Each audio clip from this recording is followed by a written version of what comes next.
renowned fishermen in this area, two of the most talented fishermen in this area. If it wasn't for them, none of this would have been possible. Would you guys have, what's that? Are we missing something? Hey, when we started this 6 years ago, would you think it was going to be like this? No. Without a doubt. I don't think initially when we first started talking to you, but it didn't take long to see that you had great vision, a great family behind you. I think we all owe the Hoffmans a round of applause for all the good you're doing.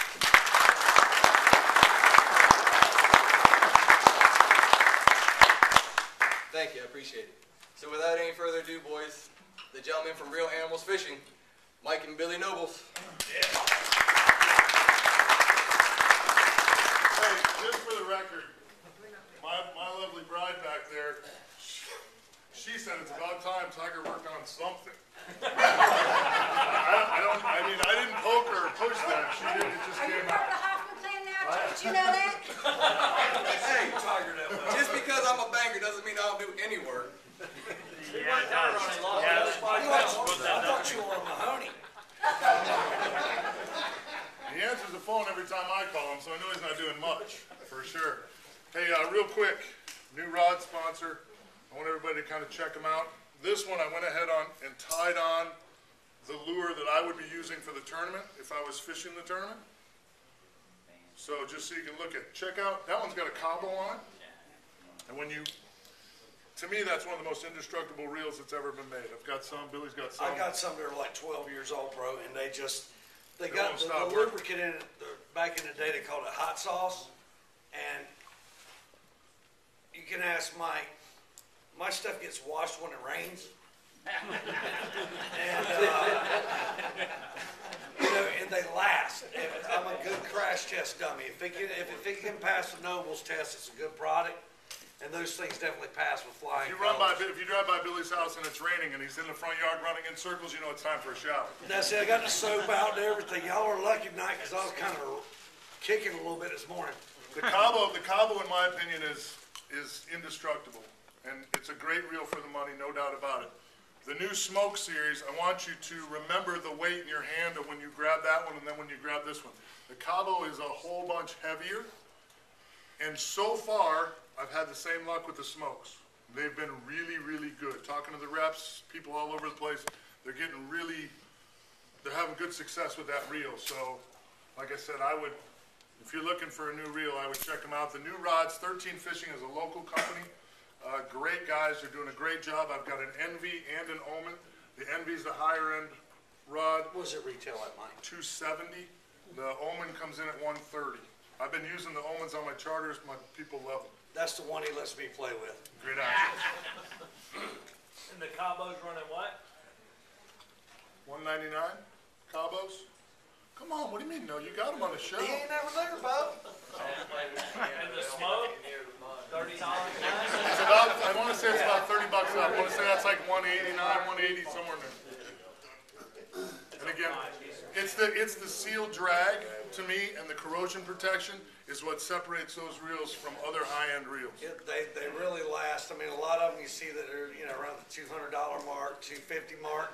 They just don't hold up. You're like, really? I mean, we were using a Brand X, and their new one that came out was like $200. I was back and forth there in tarpon season to the UPS store because they were just blowing up. I'm like, really, one fish and it's toast.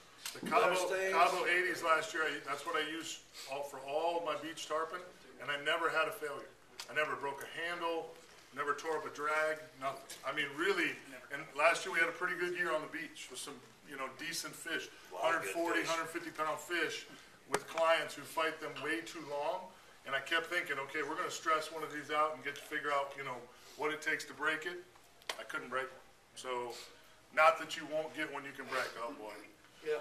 Peanut gallery starting already. That's why I'm using I was going to say it, at times, no matter what you buy, you're going to have failure. Sure. But that company stands behind them, the rep stands behind them. For instance, you buy it from us, within that year's time, it's over the counter. You're not dealing with the factory. Those rods, they do the same thing. And it's very rare that you get a rod company that the rods are that expensive and that well built that they'll do an over-the-counter exchange. But that's exactly what they do at 13 Fishing. And again, it's a local company. And they're working really hard. They're good people. So just take a look when you go to look at a new rod. You know how we always preach to spend money with our local guys, Mahoney's and Southeastern and stuff like that. Same deal with 13 Fishing. They're good people. So Billy and I usually take questions on this whole trout thing, so we're just going to open the floor and let you guys lead us. Trout are good offshore bait. I'm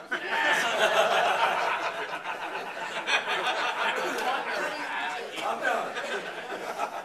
I'm pretty sure I stopped you in Beef O'Brady's and you said you weren't going to disclose your secret spot tonight. But I will. I just gave it to you. You were the only one I told. That's right.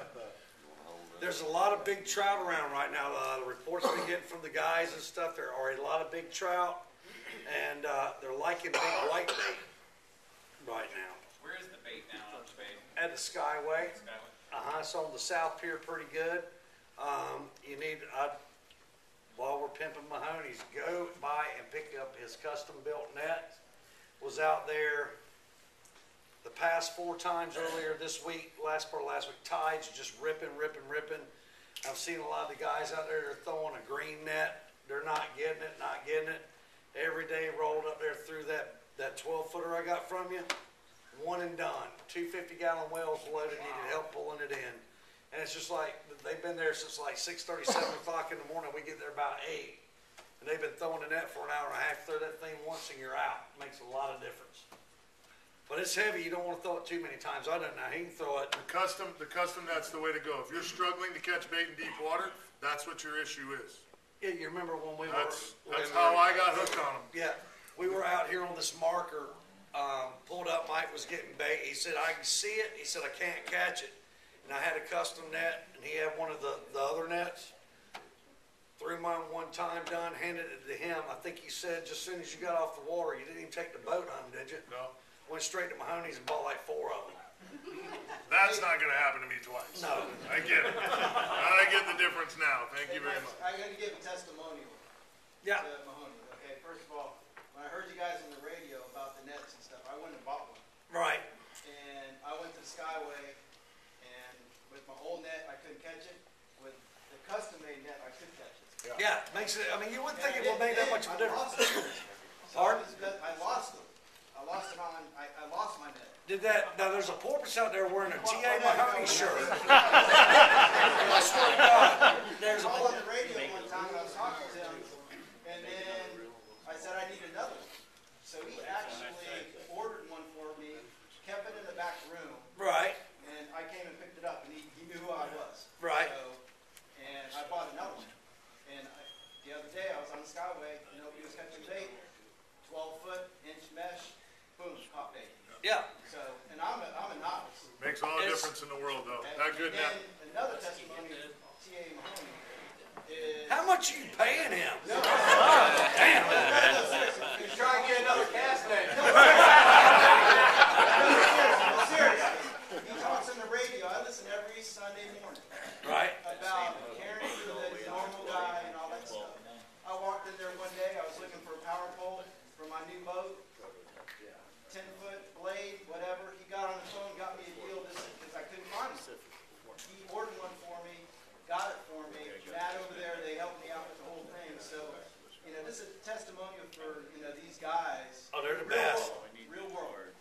Yeah. So, I just wanted to give that some kudos. And that's the thing, I mean, he does that for all his No, customers. on the radio he talks a lot about it, but he backs it up. Yeah, All yeah. you guys do. Exactly, and that's, I mean, you're not gonna get that service at a Bass Pro or at a Walmart or anything like that. And his prices are competitive, Walmart, you're lucky if you get English.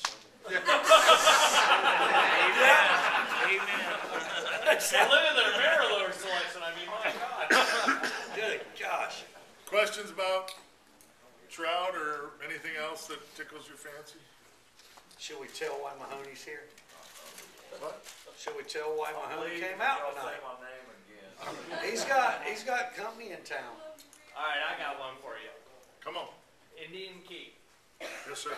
Tarpon Key, Fort Yes, sir. DeSoto. Last Sunday, I ain't fished over there in months. I heard you at Gator Ford and CA Richardson. Match. I'm a jig fisherman. Yep. Match your bait to the bottom. I fished brown all day for 3 hours. Not a hit. Changed to crystal clear with a little metal flake. Blasted casted 224s, moved down a little bit past Tarpon into Fort Desoto, hit a hole with 10 shorties. Yep. Right, bang, bang, bang. What is it about? Is it glassman at a time or? Yes. That's exactly what it is. And I'll tell you what else. The Mirror Lure 4-inch soft shad in that exact pattern is killing it. Killing it. But I'm telling you, if I was fishing in that tournament, that's the bait I'd throw, wherever the one is with the bait. That's that swimming caffeine shad, that KVD. That's a bass bait. You didn't say it right. I caught a 37-inch snook on Tuesday on that exact bait. Chartreuse head, sight fishing, sandy bottom in clean water. You don't catch 37-inch snook very often unless you're Mike Mahoney on artificials. That's the last time I'll say it. That is a wicked bait. There's something about that caffeine in there, that coffee Actually, scent. what it is, I believe it's the extra length. Right. If you look at that bait compared to a DOA cow, it's longer. And you get extra action out of it past the jig. It's So a you think great, it's it's a putting more phenomenal bait. vibration I in think the it's water? putting more vibration. I think they like that little bit bigger silhouette. We just said that the big trout are keying in on the big white bait. Yeah. So those little baits aren't really gonna entice that big trout normally this time of year. They want a big bait. Now, That's, Mike's got some at Mahoney's. I noticed a little. Strike King, it's actually out of their bass line. It's the KVD swimming caffeine shad, 4-inch. They make a 5-inch too. When he's here, I'll just ask him tomorrow. There you go. What did they Mike, talk about last night? I noticed that the littler fish picked the bait up off the bottom. The bigger fish didn't. They wanted it up top. Yeah, in motion. I tell you what, as far as around here, the bait that I've caught, not the most fish, but the biggest fish on, is that Mirror Lure Paul Brown. That thing, it's just, you're not gonna catch a little fish on it. Right. It's just, and when everyone, you can ask my everyone I've caught on it, he inhaled it. I mean, he wanted to kill it bad. And I mean, it's a good bait. I think if you're working schools of mullet, Yeah. like you probably will be at Tarpon Key if you go fish that route. Indian Key, the mullet have been hot and cold, but if the mullet are there and you're fishing the mullet, the Paul Brown, I believe, is the way to go, especially if you have the right light conditions. If you're gonna work edges, especially first thing in the morning, when's the tournament? This Saturday? Next Saturday. Next Saturday. What's your tides? Does anybody know? It'll be coming up on a full moon. So you're gonna be low in the morning coming in, probably? If you're gonna fish those edges, where them fish drop off, then I would make sure that I'm working jigs. And I try to match the hatch. I'd be throwing white, because that's just who I am and what I throw. But they make an opening night, it's called, in that 4-inch soft shad by Mirror Lure. Killer bait. And that's what I would use. If you do have a slicked out morning, then that Paul Brown can be a beast. It can be a beast. And it's gonna work best in the shallow water. But here's what else I'll tell you. Don't just buy the Paul Brown and not play with it. If you don't play with it, it's gonna frustrate you right away, because it's a very finesse bait. It's not something you pick up and you work like you would work a top pup or a top dog. Let me see that real quick. I'll show you. You know how when Mike was just saying about the top up, you know how you walk the dog, you're down like this? Do that, but don't do it down like that. Do it up. You want that rod, don't want to break his rod, but you want it up high. And what it mimics to me, you ever seen the little mullet out there when they get their lips above the water and they're like gulping? That's what it looks like. It looks like a mullet, little old Peter mullet that's just on his last legs and he's trying to gulp some air, and that's what it mimics. And work it up. I mean, you can throw it a country mile and just work it the whole way back, but do the walk the dog thing. You'll figure it out when you see it, because it just kind of get up top and go, and it doesn't necessarily walk the dog in a cadence like the top dog will. Covers a lot more ground. Yeah. Shoots all the way across. It just goes nuts. It's a great bait. Thank you. Oh, I'm sorry. Have you guys seen the rod on the side of it? This one, I got it down here. So, I mean, that's, and I will tell you this, seeing as how this fine gentleman over here gave away 2 really good spots. All right? I will tell you this little secret, and it's as of this week, and a lot of this is going to change because of this weather, but if I was going to pre-fish for this tournament, I'd make sure I look at the port. The port is crawling with redfish schools right now, crawling with good fish. So I would make sure I look at that, because there's a reason all them redfish are over there. And there'll be some big trout. There's probably gonna be some big trout, okay? Although I don't think this has particularly been a great year for big trout. We don't have the numbers we've had in years past. There's some pockets of big fish. If you really wanna win it, what I would do is I'd run really fast, get a super fast boat, and I'd go to Clearwater. Clearwater got a bunch of them. If you can make that run, you can win this thing real easy.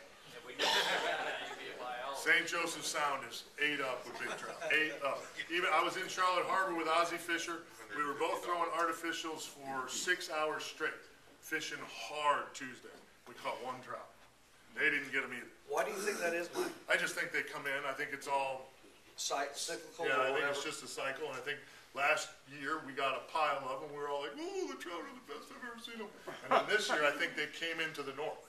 Because I fished Cedar Key, Right. same thing. Cedar Key is ate up. All that north end is ate up with trout. St. Joseph Sound ate up with big trout. We got some, but we don't have the numbers You we've think had. they drew the line and said we're coming in I just short think here? the water temp or something this year, they just decided to come in at a different spot. Instead of, Right. some years maybe they ended up coming down the coast and getting out in front of us, and they all pile in here, and we think we're just gonna have a banner year. I think it's just a cycle. And I know, because talking to the guys last year that fished St. Joseph Sound, Jimmy Huddleston, Brian Caudle, They didn't have that great a year. they didn't last have that great a year last year when we had a banner year. So I think if you watch it, that's what happens. I think sometimes we Makes get them, sense. sometimes we don't. I'll tell you this right now, and if you guys have been suffering through the radio shows that I do, you know how I feel about snook season. You know I think they shouldn't have opened it. Good God almighty, there's some snook in Charlotte Harbor. Jesus, we saw snook everywhere. I mean everywhere. Big snook too, some pigs. I was really, really happy to see it. Because we all know how shallow that thing is and how bad they got beat up. I still don't think we should have opened it. Neither does Ozzie Fisher, who's on those fish every day. But it was really, really good to see. You won't find many guys that make their living on that fish street. Big, healthy fish. Piles It doesn't need to be. So if you've got to have one, don't throw it in the freezer if you want one to eat. Take it home and eat it. I mean, they're too valuable. Get your trout, to me, are just as good, if not better. Yeah, don't kill a snook. But if you want something real good, I mean, there's a bunch of sheephead out here in the bay right now. They're all big ones, all out on the rock piles and stuff. Or get you some mangrove snapper. They're in the bay. A lot of flounder. A lot of flounder, yeah. Just, I would let them, I'd leave them alone. I mean, obviously, it's legal. Look When at they're open, Mahoney back here grinning. don't take a snook right now. Questions? Anybody? Can we help you catch something? What else? You mentioned the port. You talking about Port Manatee? Yes, sir. South of it or north of it? Yes, sir. Both. Both? Go to the old ferry landing, Yeah. right where that's at, back this way on the side of it, and then you can get around. There's on the other side of Manberty Key there, there's like a little, like a sandbar out in the middle of the shoal out there. Fish that wall up there against the shoreline back in there on the inside of the bar. On low water, there's a sandbar that runs straight towards the port. If you come out Yeah. of Bishop's Harbor, there'll be a sandbar out here. On low water, you can really see it. There's a trough on the outside of that, and they will belly into that trough. That water comes up, they slide right over that sandbar, and they spread out on that big flat right there. You just got to be careful that you don't slide inside. I don't know what the rules are for the tournament. A lot of the pro tournaments, you can't fish inside those signs. I never fish it for a pro tournament because I don't want anyone to accuse me of being inside the signs if I was just close to it. So I just stay away from those fish. Yeah. But for you guys, And if there you got could be the some per- big, should be some big trout there. And if you got the permit, you can go on up in there, you know. Cause I fished it last week. I didn't see any fish up there. The redfish are stacked in there right now. I can tell you right now, Jeff Page has been there 3 days in a row, and he ain't sitting there for no reason, cuz they're there, guaranteed. They might be new fish. Yeah. They could have been, Fort DeSoto had a pile of fish. They're starting to thin out some, and that's probably where they pushed. They probably came right on over. It's just hard to tell, but the other thing is I that think they bar, go if you back come out of behind Joe's, Bishop's, too. that whole bar to the left, if you can get inside there and work the edges of all those deep pockets in there, there's some great deep grass out there. It gets real shallow up on the bar, but that stuff on the inside, very few guides really work that area hard. Captain Nick Winger, I know a couple of guys that were really good back in those pockets, but I guarantee if you got in there and just went to work, with some artificials, I'll bet you could pull a couple big fish out of there. They got all that, they got great water depth there, you got good flow because you're close to the mouth of the bay, plus you have all that estuary in the back that they can get to and hide. A lot of mud bottom areas when it gets cold like this, they can get in that warm water. If you can't make the long run to DeSoto or something like that, I'd check that out. How's the upper Tampa Bay?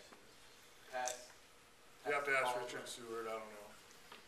Yeah, like he's gonna give Here's what I know about the upper part of Tampa Bay, okay? I came over the bridge Monday, headed for O'Neill's, taking my boat, put it in my slip. There was 17 boats on the north corner of Tarpon Key. And probably 11 of those boats were guides from the north end of the bay. So there's your north end fishing report right there. Yeah. They don't have bait, and most of the guides are trying to bail out of there. I was gonna say, just watch together. I mean, there's a whole herd of them that go there, and they're catching fish. We thought maybe they were having a seminar over there or something. They are. They are. Coffee and donuts. It's a sale, baby. It's a sale. You guys will have a little, what you're trying to do is a little different, so. It's not a big redfish tournament, it's a big trout tournament. There's a lot of big trout up on that flat, just stay away from the chaos and you'll be all right. Them trout won't put up, the big trout won't put up with all that boat pressure. So don't go up there near all that. And you'll find those big fish in the skinny water too. I mean, they will get to where you don't think they could get. They will get there. Dark bottom will be the key. Even a whole nother week out. If it's sunny all next week, and you think, you're in some way warm pattern, they're still going to be in that dark bottom. That's where a winning fish, a 27, a 28, a 30-inch fish is going to be hiding. There's 30-inch fish on Tarpon Key. I've seen them 10 times this spring. I can't catch them, but I've seen them. They're not stupid. That is a special fish, man. Special fish. You got a question right here, boss? Yeah. How do you like Pinellas Point for trout? I haven't fished it yet, but it can get stupid. You know when that normally turns on, when I definitely fish it, is as soon as you see the glass minnows are coming.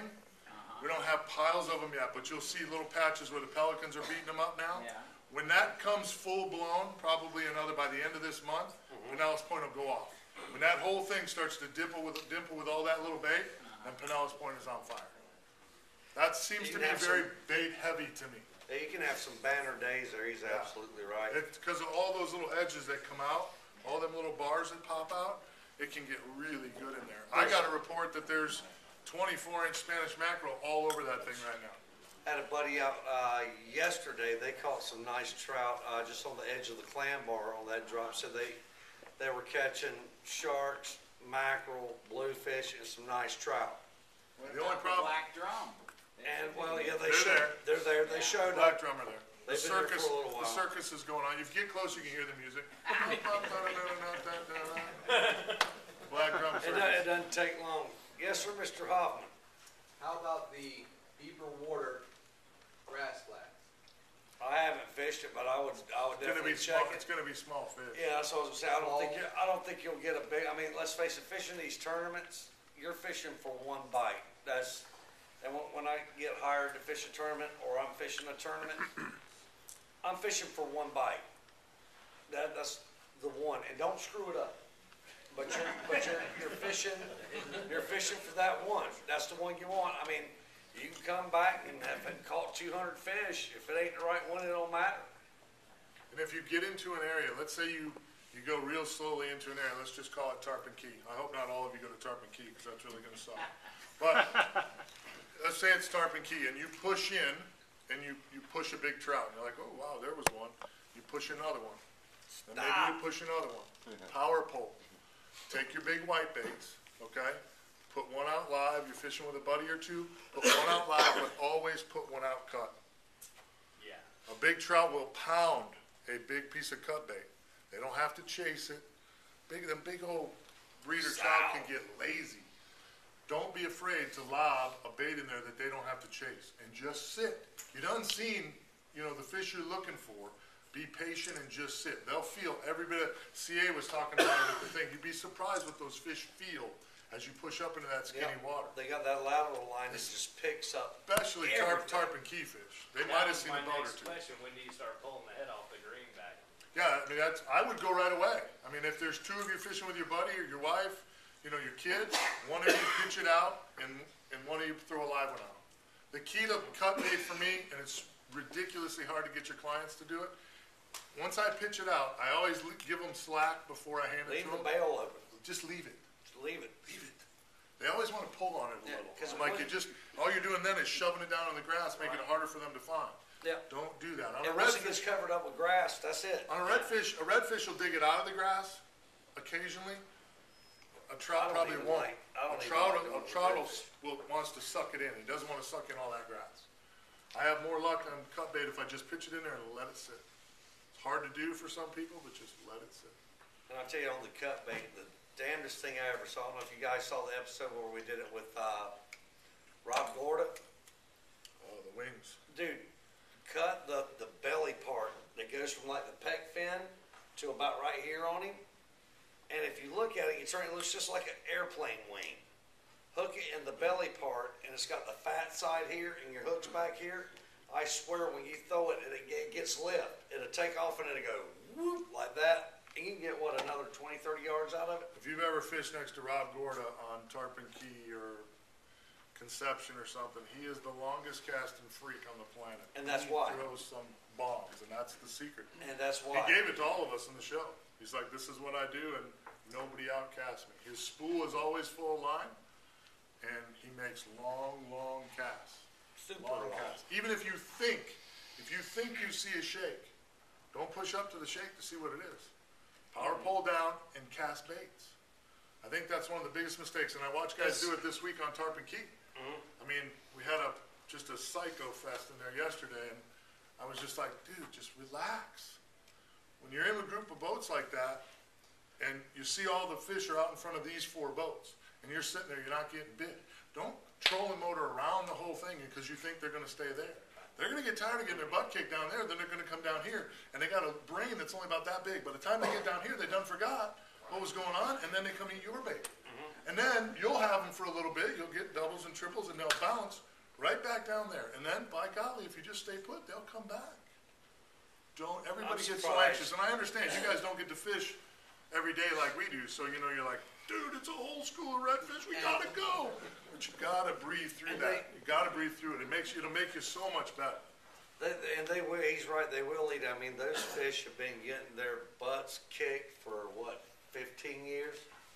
It's nothing, there's more and more boats on them every year. I mean, a lot of guys, they pick up, they run to Tarpon Key and back. It was very funny. It was very funny It's because good fishery. when I first started guiding down there, we'd have 7, 8, 9 boats, and you'd all be in a perfect line.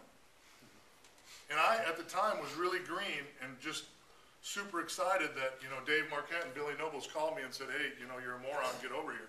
So I didn't want to screw up. So I just did what they did. If they stayed sitting, I just stayed sitting. And then pretty soon you learn that, sure enough, they're all getting bit, but they're going to bounce. And then you'll get bit for a little while, and then they'll bounce. It was so obvious yesterday that the guys didn't know what they were doing. They split the school, guys trying to push in here and power pulling up. I'm like, dude, there's 300 fish right here between us. Relax. Just chill. And the other thing about big redfish, and I'm off on a tangent, but the reason some of those guys would not catch fish, because they wouldn't chump. Watch the guys. I am emptying my live well. Me and Rob Gorder are emptying the live well. Thousands of baits. Keep them right in front of us. Keep them eating. They'll chase them baits all over the place, and everyone will get bit. But me and Rob are the only 2 chumming. I'm like, hello? You realize we're the only 2 getting bit? Everyone else is just kind of watching us. I'm like, dude, y'all all got bait at the same place. Yeah, people were kind of dumb. I mean, Speak for yourself. You'll just sit there, I mean, it's just crazy. You're sitting there, you're watching this guy in that situation. He's catching fish. I mean, that's where, even going back to, we always say keep a fish log. Look at what he's doing different than what you're doing. I mean, am I doing something different? Well, yeah, he's freelining his stuff, and I'm throwing a 10-ounce egg sinker on my stuff. Evidently, that's not working. I mean, it's not that difficult, guys. Just look, and don't be afraid to switch it up, like Michael was saying. Throw a live bait, throw a dead bait. I mean, if you're not, cut a pinfish up, put some cut pinfish out there. If you're fishing with a Mix it partner, up. if you're fishing with a partner in the tournament and you're both gonna throw jigs, start with 2 different colors. Always. Go with a watermelon red glitter or a, watermelon ice or something dark, something green, a root beer and gold, something to match the bottom, and a white or an opening night, something, and just see. Okay, now it's 2-0. Okay, 2-0. Give me one of those baits. Yeah, quick. I mean, all of the guys on tour, that's what we always did. We never started. Even if we had them patterned all week, they're eating white, they're eating white, they're eating white, they're eating white 5-6 days in a row. The morning of the gig, who's starting with white and who's going the other color? You got to figure it out because you don't know. That could have changed overnight. And by the time you figure it out, it's too late. It can change by the height of the sun. In the morning, it could be one color. By the time you get to noon, it could be another color, depending on what happened to the water clarity, what the tide was doing. Wind could have switched. Any number of things. It's a simple game. You just got to be willing to, the best fishermen that I've fished with, guys like Ozzie Fisher and Jeff Page. They think outside the box. But they're always studying every little thing that's going on. When you talk to Mike Mahoney, he's paying attention to every little detail that's going on. And I know for you guys, it's not your job. So on Saturday, you're like, dude, I just want to drink. I don't want to think a whole bunch. I get it. It's me too. I'm down. Yeah. But if you really want to get better at it, why did you look at Bruce Felker when you said that? just start to think your way through every little thing that's going on in that scenario. Really pay attention to your bottom, where you got bit. As soon as you catch that big trout, you should take in every piece of information. Was he in a sand hole? Was he on a dark mud bottom? Was he on one side or the other of the bar? And if he was, what was the tide doing? Because maybe on one side of that tide, he's on one side of the bar, maybe he's on the other side if the tide's going out. You know what I'm saying? Try to put all those pieces of that puzzle together. It's really the key. Yeah, the more pieces to the puzzle you get, the more complete the picture becomes. And then what's going to happen is the fish are going to do something totally different and screw y'all up. Just about the time you think you got it figured out. Just like women, just about the time you think you got it figured out. Wrong. More questions? Yes, sir. I noticed something the last couple of years. It seems like anytime I see a bonnet head or two, what's the correlation between the bonnet heads and redfish? Bonnet heads like to eat crustaceans, redfish like to eat crustaceans. So they eat crustaceans. Yeah, if you want to see something, Similar cool, grocery shopping list. It just seems like if you see a bonnet head a lot of times, Exactly what it is. just pay. It just seems like you should pay attention. If you when watch see the those show, bonnet heads. 2 things happen all the time. Billy catches a trout and says, "I think that's the prettiest fish that swims in our waters." It is. He said it 1,100 times, and I always say when we catch a redfish, there's shell in the bottom. There's shell in the bottom. There's shell in the bottom. If you're on a flat that doesn't hold a lot of crustaceans, in general, you're not going to have a consistent redfish bite there. You may catch them up on that particular flat passing through, but they won't stay. Do you think broken bottom usually has more shell on it, or have you ever noticed that broken bottom has? I don't know. It just seems like it always seems like when I find broken bottom, I think I get a good mix of. You see a good mix of shell. You're going to have a little more solid bottom, I would think. The crabs and all that aren't going to want to wander around on that soft, mushy mud that you step into and sink down to your knee. Yeah. They're going to want something that they can put those little bitty pointy feet on and get around. You know what I'm saying? Yeah. So that's going to be your traditional spot where you're going to find them. Jacksonville, Titusville, it doesn't matter. If we stuck fish and you investigated the bottom, it had shell. Doesn't mean there's always going to be redfish there, but it means that the groceries are right for those fish to be here when nothing else is here swimming. Yeah. You don't see mullet, you don't see, it's the greenbacks aren't up on the flats, whatever. There's their meal ticket right there. A lot of times that's where you'll find your tailors, because that's what they're doing. They're rooting in the grass looking for those crustaceans. And I'll tell you, if you want to see something cool, get a crab about that big and throw it out in front of a bonnet shark and just watch him chase it around. It's the coolest thing. That crab, he's up top trying to get away, and they're pretty pretty, I guess, maneuverable or whatever you call it. They can dart and agile, I guess. It's a great fish. The bonnethead's a great fish in the wintertime.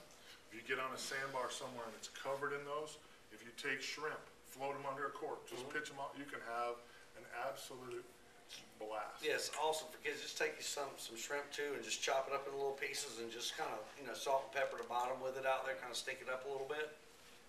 And Once you see a couple, there'll be a bunch of them when it's cold.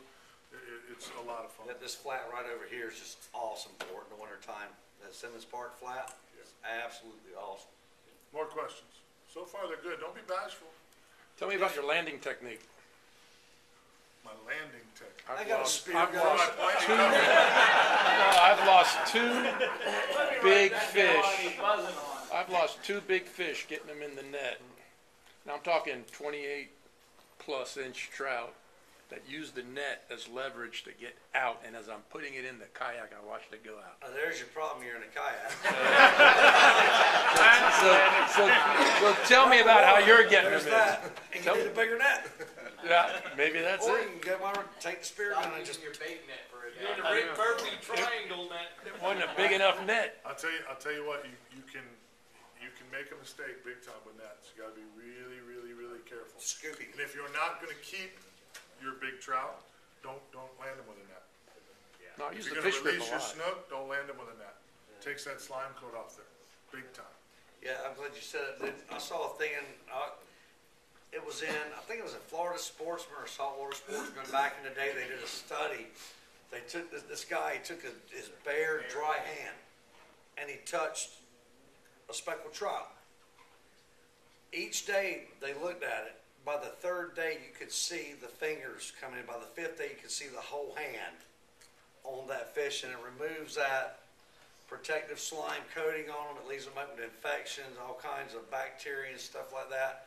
So if you got to handle them, wet your hand. Don't use a towel.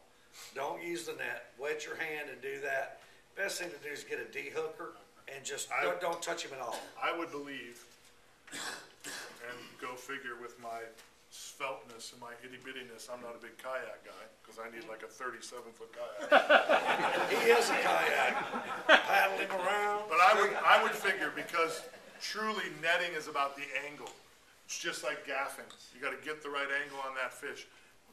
Being a good net guy, and I learned it quick because Billy yelled at me once and almost got. It was our first tournament. He almost got broked up. And I looked at him. I'm like, I yelled at him bad.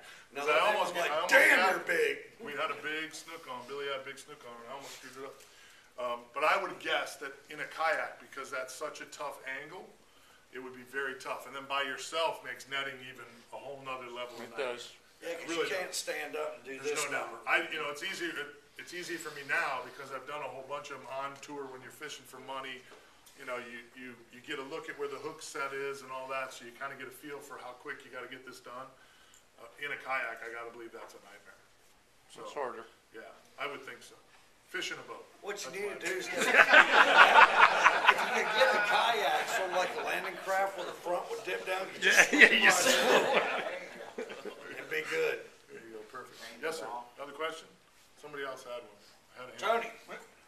Hold on, just a minute. This gentleman right here, hang on. I was just gonna ask, when does the bait come in to the bay? When does the bait come in? Yeah, the white bait. It's coming now. It's at the It's bridge here at now. the bridge right now. It'll be here. Probably by April, you'll have it all over the place. It'll start to come up these Range markers. range markers on this edge before it moves up on the grass. But it'll come. It won't be long. Yes, sir. Now, when you're fishing like 3 foot of water, with all these new sounds, depth finders and all that, are you putting out a pulse that are pushing fish off? I think so. I think most definitely. I don't know if it's in my mind or if it's actual true, but I think when your boat's on the trailer and your bottom machine's on, you can hear that transducer click, click, click, click, clicking. And I know that whenever you drop something on the deck of a boat and it goes, like that, and you see the fish, they can feel that and they'll move off. So I think, yeah, most definitely. Every time I cut mine off. You should shut When I it. fish a shell. It's better to be safe than sorry, even if it's not making a big noise. Why would you? I think they can definitely feel it. And I mean, I was thinking too, about a lot of the issue with the tarpon and Boca Grande Pass. say run them up, but I'm thinking one thing that may have an issue with those fish is the transducers that we're using now are so much more powerful. They're putting out a stronger signal. You concentrate that, I gotta think that's gotta be having some sort of effect on it. I don't know, I might be wrong, but it seems to make sense. They got that lateral line that picks up every pulse, every movement, everything. That's definitely a pulse, you know. If you open up your freezer in the dark, they glow now. There you go. I know for shark fishing it brings them up. Do what? Shark fishing it definitely brings them up. No. Another question, anybody? I can comment. Comment. Tiger, you were talking about the netting. Tiger and I fish. There's a fish coming to the boat. The guy that's not bringing the fish to the boat, the net goes in the water before the fish gets there. Yeah, Every time the fish sees the fish runs. If the net's already in there and Tiger brings it to me, it's already there. It won't run from the net. I always wait for a swing. I want my partner to turn it, and then just as his head turns, you go in and scoop it. It's got to be one quick move. You got to do just it. like a gaff. Up top, boom. It's got to happen right now. I don't like having it in the water because you don't know what that fish is going to do. But and you know the difference is you know for the most part, if you're fishing and you spent 7 days somewhere away from your family and you just cost your partner 25 grand, it's not good. The good news is your dad, and he can only be so mad at you. You can get away with that a whole lot easier, you know what I'm saying? Doug Creek was my partner, and he played 11 years in the major leagues and was a left-handed pitcher. At one time, he held the record for wins for the Rays for a lefty. I didn't want him picking up an egg sinker and throwing it at me. You know what I'm saying? So you learn to net him properly. Just so Tiger knows, I can still give him 40 good seconds, I promise you. That's what Terry said too. Mahoney, you had a... Well, I was just gonna say, bait on the Gandy channel early morning.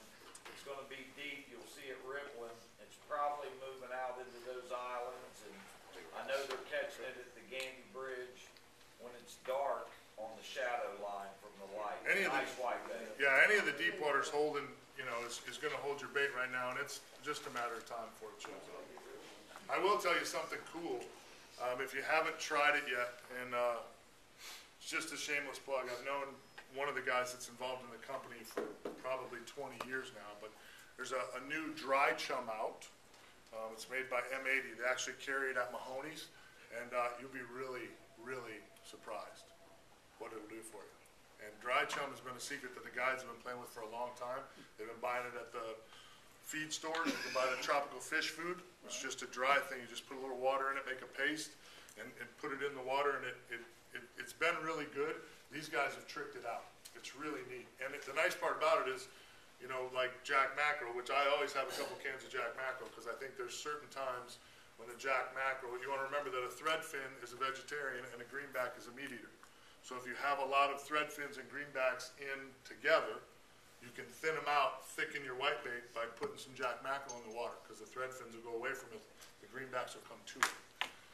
The bad news is Jack mackerel will draw catfish or two and things like that sometimes as well. But try some of that new dried chum that they got at Mahoney's. You'll be impressed. It's really M80. I can't remember what the exact name of it is, but it's made by M80 Marine. It's a pretty bag. You can't miss it. They got a bunch of it at Mahoney's, and it's working really well at the bridge. Really well. Just with the water, you're not mixing it with anything? You can get away with just, a lot of the guides just use water. They don't carry Jack mackerel at all anymore. I always take 1 can of Jack mackerel and mix it with it. It's probably because I've been using Jack mackerel for so long, it's just a habit. But a lot of the guys are just throwing just dry chum and having great luck. On the flats, in the deep water, everywhere. I'm a Jack mackerel. Nice part is you can make a ball out of it sometimes and get it, you know, if the bait's holding down, you can get it down. Yeah, it's some pretty cool stuff. So, you know, and they're not paying me to say it. Dave's just a friend of mine, asked me to try it. I thought it was a great product, and, you know, he gave me 4 bags of it, and I think it's good stuff, so I'm just trying to pass it on to y'all. It's about the M80. And again, a local guy, lived here his whole life, good people, yeah, it's really good stuff. It works good. I've played with it a bit. It's good stuff. It's got some. It's just a dry, just like a. It's a bag of dry. It's like fish food. Is what it is. Yeah, it's like tropical fish food. It works really well. It works real good. And Dave's been eating it. And built about like Mike, so gotta have some good stuff. Oh, he's got it. Attaboy. Look at my boy. It is good Hey, stuff. Billy, this is an iPad. What? That's an iPad? Damn it, man. Yeah, I was telling you guys, this is Yeah, that's it. Mookie M-A-D Wilson, that's retard. my phone. Don't look at him, he's laughing. Mookie told me, he said, dude, when you send a text out, it goes out Morse code. Satellites linking up. Yeah, exactly. You're part of the flip phone brotherhood, ain't you? Yeah, baby. Flip phone army. You know, they'll give you like an iPhone for free now, right? There's like 12 of them left on the whole planet. 7 of them live in Alaska. One of them Yes, sitting in the corner. Yes, sir. Hey, this is for novice, and this is just in the bay. Could you give just like a basic strategy? If you didn't know the bay, and all you can do is get out, you can get out in the shallow water, or you can get out a little deeper where it's 20 foot and get some of the shoals and stuff like that. Just a basic strategy to go out and catch fish, because you don't know what's there, you don't know the temperature, you don't know all the things that you guys know that's specific, but you want to get out and try and catch something that's edible. You know, what's a basic strategy that you would always kind of go out to try a new area? I'd hire a guide and pick his brain. I got you. I mean, that's, if you are cut the learning curve. It's the same thing. It's the same thing I said in the seminars at the Outdoor Expo over the weekend. All 3 seminars said the same thing. It sounds self-serving, but I had a gentleman ask me about the north end of Tampa Bay. Right. Do I run trips up there during the year? Absolutely. We got some charity gigs out of, the Gandy. I got to run up there. Can I wander around and catch me and you a couple of fish? Yes. But there's guys that live up that If I way. really wanted to know it, I'd call Richard Seward on the phone and I'd be honest. What you got to do with the guides is you got to be smart enough to be honest. If you just call me up and say, hey, take me and my son fishing. Okay, I'll take you fishing. And I may just be tired, maybe, I didn't sleep good and so I'm not super talkative. I just think y'all want to go fishing. So if I catch you some fish, I think I did my job. But I don't teach you anything all day and you're bummed when you get off the boat. It's really your fault. Because if you tell most captains, listen, my son doesn't want to fish with me because I suck. Which I've had happen. I've had that happen. I've had that happen. My son loves your show, doesn't want to fish with me, because we don't ever catch fish. Can you help me? Absolutely. Then I know my strategy for the day. Now, and you're right. Maybe we don't go to my money redfish hole because I don't want you beating it up. But I'm going to take you to 8 or 10 quality, what we call community holes, where 80% of the time you can catch fish. And he's going to explain to you why they're there. Why we're there at that tide, what time of the year, you can... When you find that same scenario in another spot, 9 out of 10 times it's going to have the same result. It costs you some money up front, but it will save you in the long run. If you don't want to go that route, everything you get your hand on, read it. And the other good thing that helped, especially me when I first moved down here, these seminars that these guys give, we have one once a month here. Mike has one the second Tuesday of every month at Gator Ford. As many fishing seminars that you go to, you'll catch on. You'll start catching on because it's a wide variety of guys that come to them, and you'll start picking up. Always bring a pen and a piece of paper to take notes on. They're not going to give you the exact spot. Mahoney They're going to give you, unless you go, Mahoney will tell you exactly. Yeah. He'll give you the GPS coordinates. Yeah. But the more fishing seminars that you go to, and the more you listen to it, the more stuff you'll pick up on it. And then that way, hire a guy one time, sit there and you get a good idea of, all right, the water's going to change depth of here, so I need to slow down. I can't run fast here because the water's only going to get so deep. You'll pick up on that one time with a guide and then go to seminars. Within a year, you'll be good enough to take anybody out that you want to, your kids, family that comes in town, and have a blast. And I'll give you 2 good tips. Get you a notebook. Keep a log. Whether you catch fish, you don't catch, write everything you can remember. What the temperature was, wind direction, what color underwear you were in. Anything you can remember, write it down. That way, if you've got those things, well, I went and did this last time, it didn't work, I had the same conditions. Well, I know I'm not doing that. Or if it worked, write that down. If it worked, if it didn't work, write it down. Second thing is watch Steve Hoffman, and whatever he does, do the exact opposite.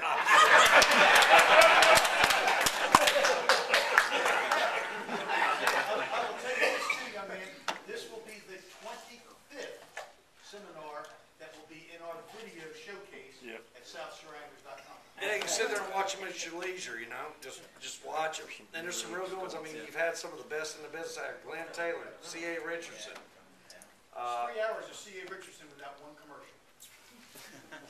Awesome, yeah. I think you got a little man crush. Maybe. All dark and handsome. Hey. Like he's the only guy I've seen you have to look up to. Only by. Yeah, they ain't by much, but you got me by a little. Questions, more questions. Come on, somebody, yes. With these paddle-tailed, whatever it is anybody's using, like you retrieve on that, are you looking more for like a steady retrieve or Mix hopping it along up. the bottom, mix it up? Here's, I'll tell you a little interesting fact about that. In January and February, we run a lot of trips for like Mosaic. So you'll end up with 2 guys on your boat that fish all the time. 1 guy don't ever fish. Don't even know. You got to teach him how to cast. And that time of the year, we're catching usually 70 to 100 trout, all on artificial. A lot of little fish, but they're just happy to be down here catching fish. That guy, who I finally get him to cast, I don't need him jigging. I'm just happy he's casting. Seriously. And I get him just doing a slow retrieve. Just if you bump in the grass, you're doing it too slow, just pick it up. Keep it in that 10 inches above the grass, and you'll catch fish. 98% of the time, at the end of the day, he caught more fish than the other 2. And I've had, I fish bass tournaments. That guy outfishes. I almost always pace mine a little. The weird part, Tuesday, Ozzy and I were both using paddle tails, and my redfish inhaled it. We had to do surgery to get it out of his yap, and I was bouncing mine coming through the mullet, and he was slow reeling. And that's why a lot of times on tournaments, just as soon as you get bit or your partner gets bit, he hit it on the fall. He hit it when I picked it up. I was doing a steady retrieve. You tell the guy right then, because I mean a lot of times you forget, well, when did he hit it? You know, just as soon as I bumped it twice and let it drop, he pounded it. And they're eating it on the fall, so they don't want to chase it a lot. They want it wounded, beat up, whatever. And you got to figure all that out. But I think one of the keys that artificial fishermen screw up more often than not, and I have the same issue. Jeff Totten, the year I fished on tour with Totten, it was the one thing that Totten just pounded in my head. I have ADD to the 10th power. I get bored really easy. He's got A through Z. So it's very hard for me to slow down in my presentation, especially if we're really struggling to catch fish, or if I don't know for sure there's fish there, like a pre-fish tournament in Jacksonville scenario where, last year the tournament was won on the jetty. Okay, so I'm at the jetty and I haven't had a bite in 3 hours. I'm all by myself. Jeff's looking in the backcountry and I'm out on the jetty all alone.